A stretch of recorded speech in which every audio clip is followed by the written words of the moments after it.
नमस्कार दोस्तों।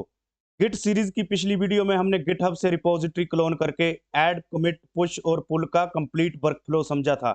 लेकिन जो हमने नए फीचर्स ऐड किए थे वो हमने डायरेक्ट मेन ब्रांच में कर दिए थे, जो कि सेफ अप्रोच नहीं है। इस वीडियो में हम समझेंगे गिट ब्रांचिंग क्या होती है और क्यों यूज करते हैं। तो चलिए शुरू करते हैं। सबसे पहले गिटहब पर हम अपनी रिपोजिटरी ओपन कर लेते हैं। मैंने यहाँ एक रिपोजिटरी बनाई है, लर्निंग गिट। देखिए, जब भी आप गिटहब पर कोई रिपॉजिटरी ऐड करते हो तो गिटहब बाय डिफॉल्ट आपके लिए एक ब्रांच बना के दे देता है, जिसे हम बोलते हैं मेन ब्रांच। ब्रांच होती है आपकी लाइन ऑफ डेवलपमेंट, और मेन ब्रांच में होता है आपके प्रोजेक्ट का स्टेबल कोड, जो प्रोडक्शन के लिए रेडी होता है। और इस कोड के साथ आप डायरेक्टली कोई भी एक्सपेरिमेंट नहीं कर सकते। अब मान लो प्रोजेक्ट में नए फीचर्स ऐड करने हैं, जैसे लॉगिन, रजिस्ट्रेशन, ऑथेंटिकेशन। अब हम डायरेक्ट अगर मेन ब्रांच में काम करने लगे तो कोड अनस्टेबल हो जाएगा और बग्स आ सकते हैं। इसलिए रियल प्रोजेक्ट में हम फीचर ब्रांच यूज करते हैं। मतलब हर न्यू फीचर के लिए अलग ब्रांच। फीचर क्या होता है? यूजर को मिलने वाली नई फैसिलिटी। फॉर एग्जांपल, डायग्राम के सेंटर में आप मेन ब्रांच देख सकते हैं। ये productview.com का मेन स्टेबल कोड है।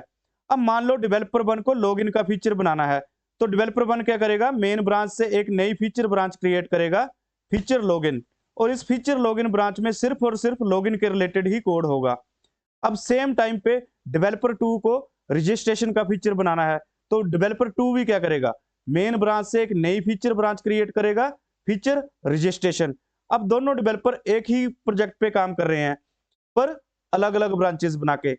इससे क्या होगा? दोनों का कोड आपस में मैशअप नहीं होगा। अब जैसे ही डेवलपर टू रजिस्ट्रेशन का फीचर कंप्लीट कर लेता है, तो डेवलपर टू क्या करेगा? अपनी फीचर रजिस्ट्रेशन ब्रांच का कोड मेन ब्रांच के कोड में मर्ज कर देगा। सेम तरीके से जैसे ही डेवलपर वन लॉगिन का फीचर कंप्लीट कर लेता है, वो भी क्या करेगा? अपने लॉगिन फीचर ब्रांच का कोड मेन ब्रांच के कोड में मर्ज कर देगा। अब डेवलपर वन को एक टास्क और असाइंड है, ऑथेंटिकेशन और ऑथराइजेशन का फीचर ऐड करना। तो डेवलपर वन क्या करेगा? सेम तरीके से मेन ब्रांच से एक नई फीचर ब्रांच क्रिएट करेगा, फीचर ओथ। जैसे ही ओथ फीचर कंप्लीट होता है, तो फीचर ओथ ब्रांच का कोड भी मेन ब्रांच के कोड में मर्ज हो जाएगा। तो ओवरऑल फ्लो जो है वो सिंपल है। मेन ब्रांच से फीचर ब्रांच क्रिएट करो, फीचर को कंप्लीट करो और मेन ब्रांच के कोड में मर्ज कर दो। चलो अब गिट बैश में यही चीज प्रैक्टिकली करके देखते हैं। अब मैं आपको बताता हूं नई ब्रांच कैसे क्रिएट करते हैं। सबसे पहले गिट बैश या टर्मिनल विंडो पे रिपोजिटरी ओपन कीजिए।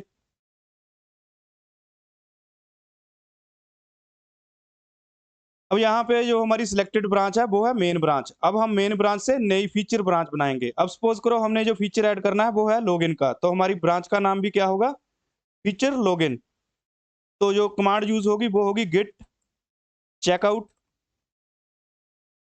-b feature login. तो ये कमांड क्या करेगी? गिट चेकआउट ये हमारे लिए फीचर लॉगिन ब्रांच क्रिएट कर देगी और उसमें उसी टाइम पे स्विच भी कर देगी।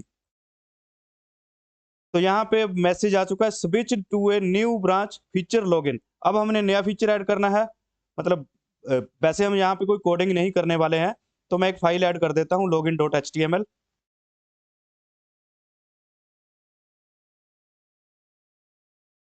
अब इसको फाइनल करते हैं अपने कोड को।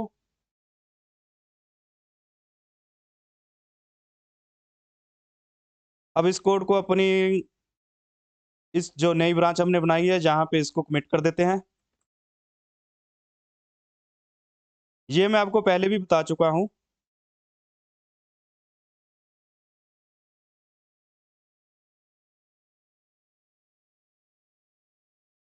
अब हम हमारी जो चेंजेस हैं वो अपनी जो लोकल ब्रांच है इसमें भेज देते हैं, गिट पुश।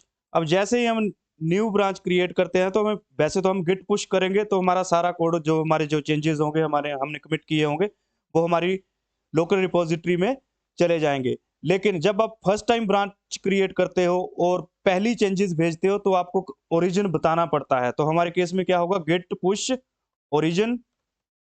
हमारी ब्रांच का नाम क्या नाम है? हमारी ब्रांच का फीचर लॉगिन। अगर दूसरी तीसरी टाइम हम अपनी चेंजेस को भेज रहे हैं, तब हम सिंपल लिखेंगे गेट पुश, तब हमें ओरिजिन फीचर लॉगिन यूज करने की जरूरत नहीं है। तो अब हमारे जो चेंजेस है हमारी नई ब्रांच में जा चुके हैं। अब हमने हमारा नेक्स्ट काम क्या है, हमने जो नए फीचर ऐड किया है लॉगिन का, इसका कोड जो है मेन ब्रांच में मर्ज करना। तो हमें दोबारा से मेन ब्रांच में स्विच करना पड़ेगा। तो सेम कमांड यूज करेंगे, गिट चेकआउट मेन। तो अब हम फिर से मेन ब्रांच में स्विच हो चुके हैं। तो अब हमने क्या करना है, फीचर ब्रांच का जो हमने फीचर लॉगिन ब्रांच बनाई थी उसका कोड मेन ब्रांच में मर्ज करना। तो कौन सी कमांड यूज होगी, गिट मर्ज और हमारी ब्रांच का नाम क्या था, फीचर लॉगिन। तो ये कमांड क्या करेगी, फीचर लॉगिन ब्रांच का जो कोड है उसको मेन ब्रांच के कोड के साथ मर्ज कर देगी। तो अब हमारा जो फीचर लॉगिन ब्रांच का कोड है वो मेन ब्रांच में जा चुका है। एक बार चेक कर लेते हैं। तो हमारी मेन ब्रांच के अंदर अभी एक ही फाइल दिख रही है, readme.mt। अच्छा, हमें पुश करना पड़ेगा, तो पुश करते हैं, git पुश। तो अब हमारे जो चेंजेस है, हमारे मतलब हमारी जो लॉगिन फाइल है वो मेन ब्रांच में जा चुकी है। देख लेते हैं एक बार फिर से, रिफ्रेश करते हैं। तो ये हमारी login.html फाइल जो है वो ऐड हो चुकी है। अब यहाँ एक क्वेश्चन आता है, रियल प्रोजेक्ट्स में डेवलपर्स डायरेक्टली मर्ज नहीं करते, वो पहले पुल रिक्वेस्ट रेज करते हैं जिसमें कोड रिव्यू होता है और अप्रूव होने के बाद ही मर्ज होता है। पुल रिक्वेस्ट एग्जैक्टली क्या होती है और गिटहब में कैसे यूज करते हैं वो हम नेक्स्ट वीडियो में डिटेल में देखेंगे। तो इस वीडियो में सिर्फ इतना ही, मिलते हैं नेक्स्ट वीडियो में।